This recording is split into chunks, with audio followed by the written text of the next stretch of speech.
Okay. Okay. So we'll call the Monday, December 11th, 2023 Planning and Zoning meeting to order. We'll go ahead and do a quick roll call. Okay, so Matt. Here. Mike. Here. Wes. Here. And Brian. Here. Okay, great. So the only one absent is Shelley Nelson.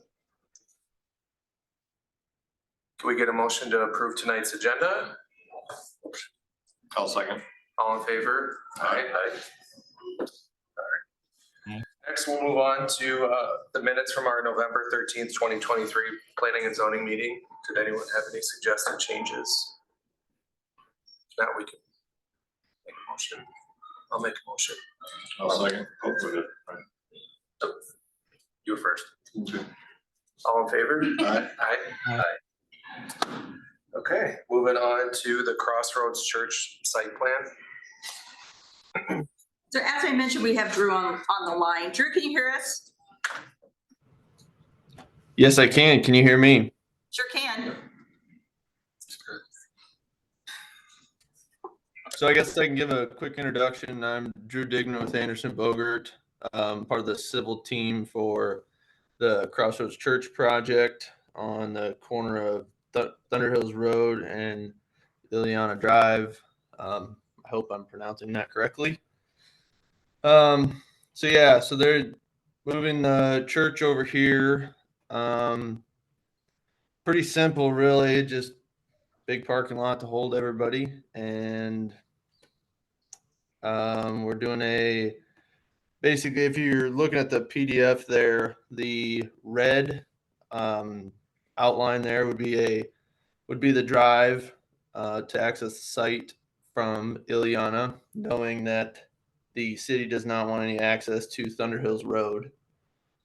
In the future, you can see we have Make Some Drive up there would be on the west side of the site. So if that does ever develop, the two green polylines there, the two green boxes, those would be future drives when that street does get developed. And then the red would go away. So that driveway that we're showing could be temporary, but it could be permanent depending on how that drive shakes out in the future. We are showing, let me see here. We are showing 203 spaces with 6 ADA spaces provided.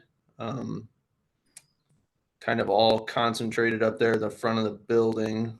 And then we also are showing a potential future building expansion. This is kind of a shot in the dark at this point, but just some potential. And we are showing the stormwater detention would be down there in the southeast corner of the site. I think that kind of sums up the major points.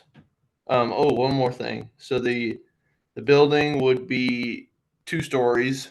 The main floor would be on the same level as the parking lot and the driveway areas. And then there would be a lower floor that is daycare, that the main access would be from the main floor. There's a big staircase in the southeast corner of the building.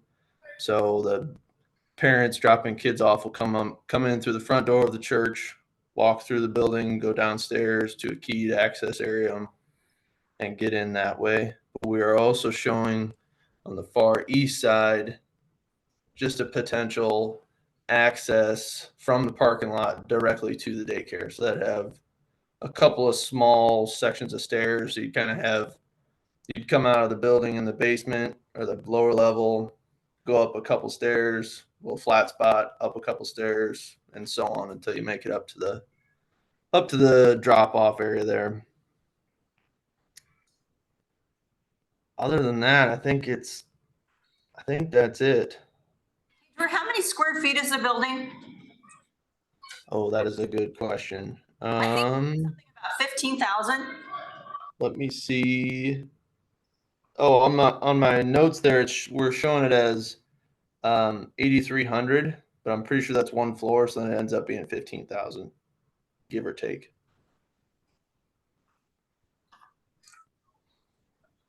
Is there going to be an elevator for ADA? Yes, I'm pretty sure that the architect's including an elevator. Okay.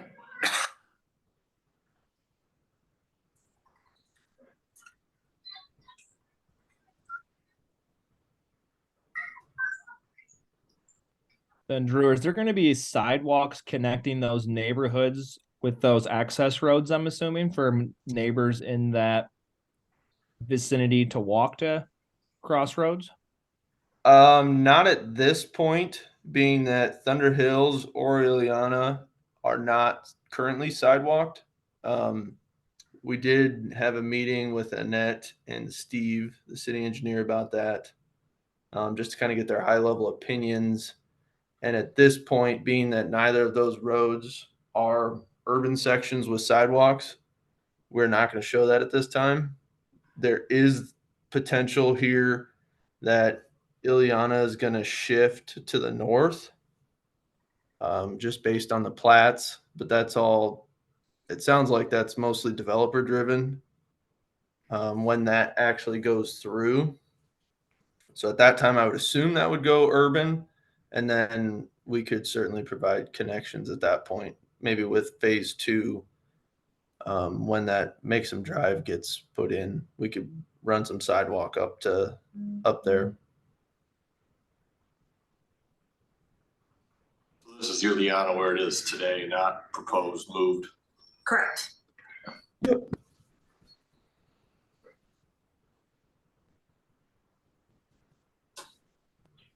many parking stalls are here?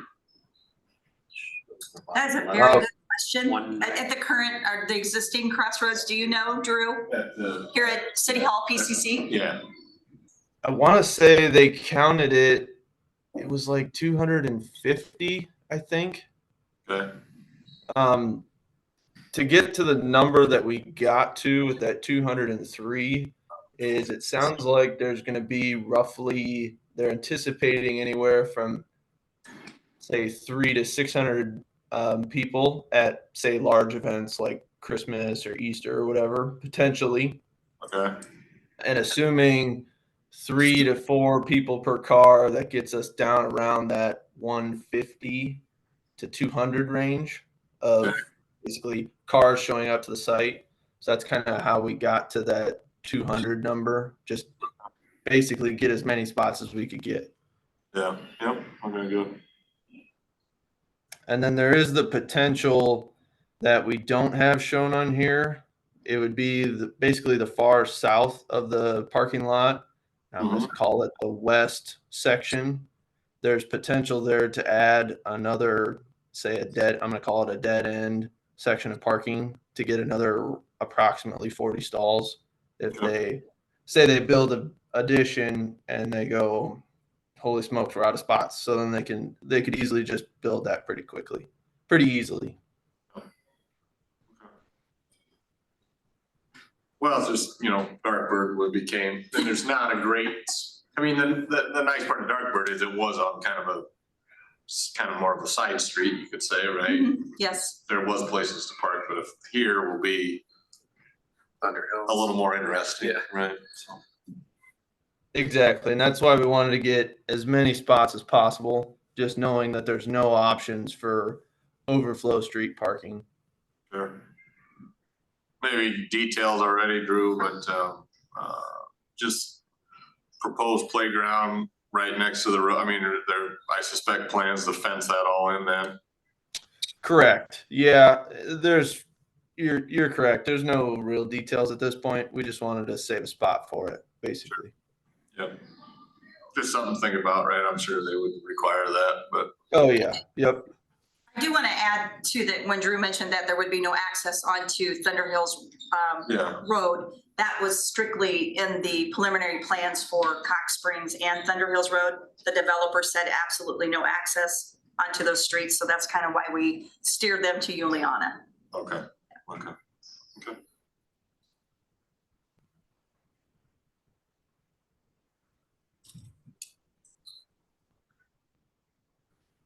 Well, it's nice having that phase two to where if that other Yes. future road is there, it even brings the flow further off of Thunder Hill. Yes, right.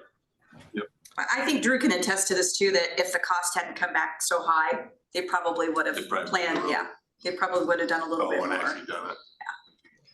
Yeah, and that's going off of what Annette said there with no access to Thunder Hills. We actually had a concept with our access coming from there, not knowing that that was a no-go.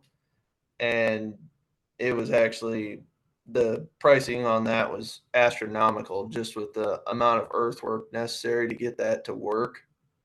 But so it actually works out better for us and the project to come off of Ileana or that future street. But You're welcome. we appreciate it. Well, anything too with two entrances, future, you know, you could have almost in and out and all that kind of stuff, you know. Help control the flow. Exactly right. That's why we were showing the two was you could say a couple of weekends of church services, you kind of figure out the flow, which one's just the natural in and out with that. Yep.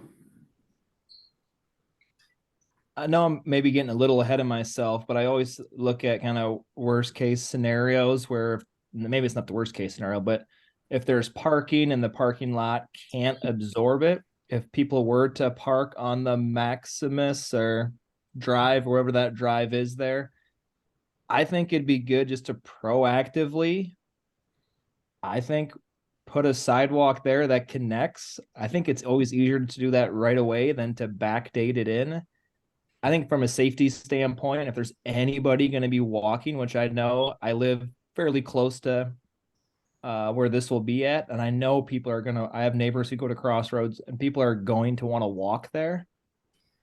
I don't know. I don't know when Maximus or Maxima Drive is going to come forth, but I always think safety should be a priority. And I don't see cars parking on Ulana Drive, but on the other one, I'm assuming if there's overflow or just local residents, they're going to need a safe spot to cross probably. That's just kind of my 2 cents at least. That might be a good recommendation to make before the final plat comes in, just to maybe set that as a placeholder for a future sidewalk. Yep, I know this is preliminary, but I just want to get it out there now, I would say.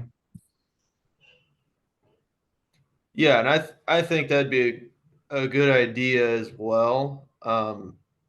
Just and with that drive, the timeline on that drive is completely up in the air as that's on the developer, really. I mean, there's no pushing that from our end. But I would agree if when those phase two drives do go in, it would make sense to at least put a sidewalk connection with one of them down to the parking lot and then over to the front entrance. Yeah, again, that might be 5 years down the road, but just for the entrance to the most north would probably make the most sense. Cause I don't think people are going to walk from Ulana, and you don't need to plan for that, but Right. unless there's sidewalk put in there at this point. Yeah, and that'd make it pretty easy to tie onto that sidewalk that's at the head of those ADA stalls as well. Yep. Other than that, I don't really have anything else. From everything else makes logical sense. That'd be my only question I would say that I would rise.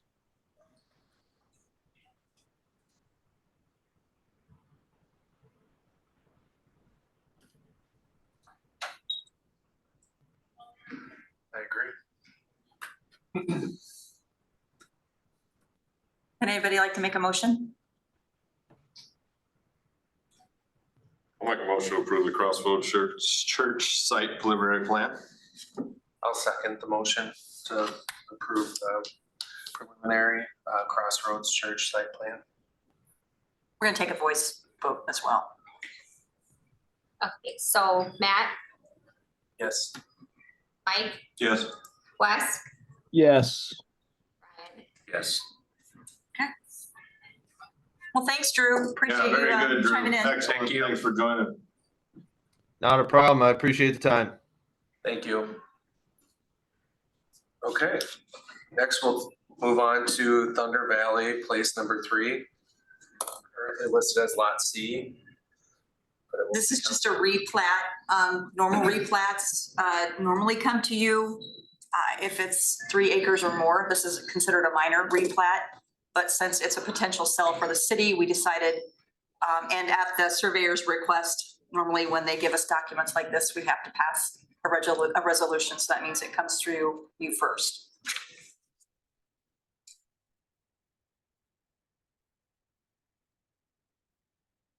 I did have the city engineer review this and he has no comments.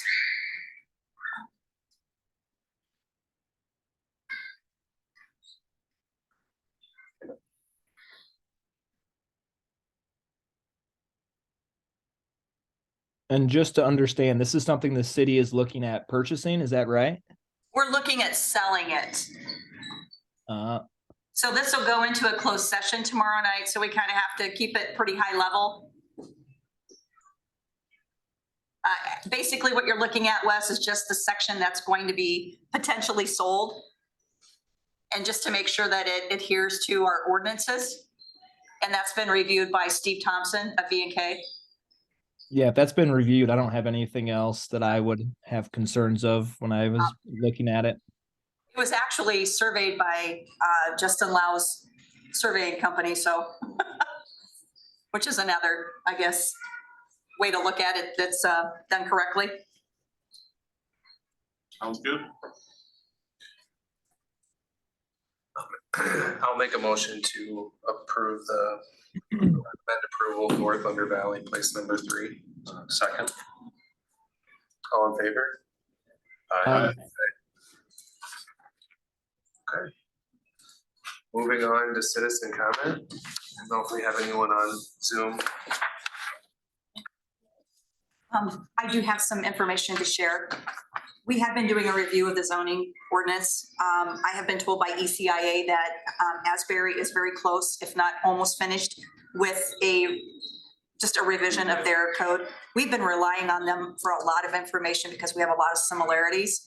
So Dan Fox suggested that we just stop what we're doing as far as the review, wait until that passes through Asbury, take a look at it, and he thinks 100% that it's going to be a good fit for us because of all the issues that we've been having with our zoning, knowing that the city was growing so fast and they needed to get something, and something was just pulled off the shelf and it looked like a good fit at the time, but we now know we need to be a little bit more comprehensive.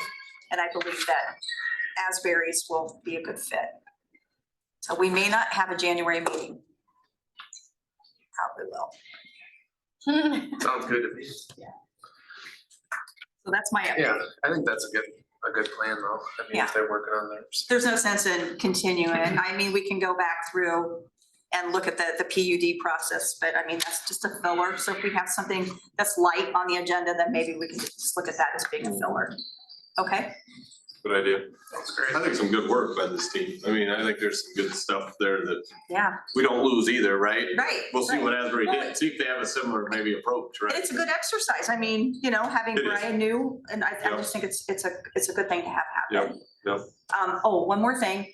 We have an opening on our Board of Adjustments, so if anyone knows anyone that would be interested in that. Iowa has a gender balance law. That means we have to keep it open for 90 days. If we do get a qualified individual, the mayor will make that selection and it'll be announced at the March meeting, first meeting of the month. So send them our way. That's all I have. Well, if we don't have anything else, I'll make a motion to adjourn tonight's meeting. I'll second. All in favor? Aye. Hi. Bye, Wes. Bye, Thanks, Brad. Wes. Thanks, guys. We'll see you. Have a good night. You too.